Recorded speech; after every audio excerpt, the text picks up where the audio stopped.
personally navigate seasons where you feel unseen or misunderstood?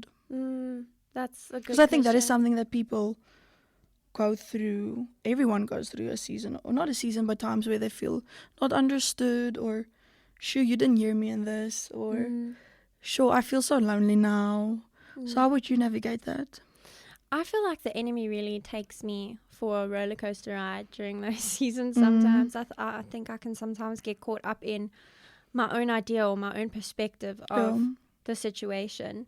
And I very easily isolate in those times. And I push people away without even realizing. I know that in difficult times I often seek control. And without thinking, I push my community away.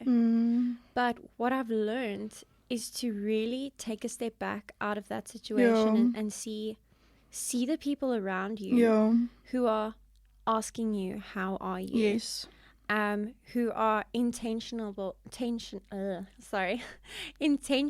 about getting that coffee with you. Yes. And being honest in those moments, being vulnerable in those moments.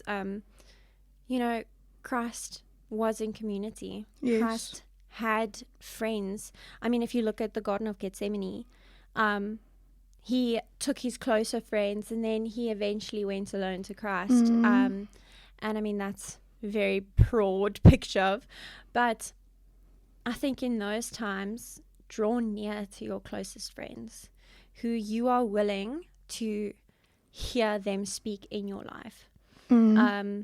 Who you are willing to hear the nastiness of, not the nastiness, but obviously you're going to take it as throwing water on like a open wound or whatever. But who are willing to speak truth and you are willing to hear the truth as love. That's really good. And I think you should be open for accountability. Like, definitely. That is something huge in community as well. Like, I can't be like, listen, keep me accountable for this, and then when you keep me accountable, I'm like humility plays such a huge role that's in really that good. part, and I think it's so difficult to actually humble yourself in those moments. That's good. But also just to constantly pray. I'm constantly having to ask the Lord, please humble my heart, please soften my heart to this situation because I'm being too prideful. That's really good. And something someone said to me once before, okay, you've been through this, you got hurt, you've repented, you've forgiven, don't make it your life.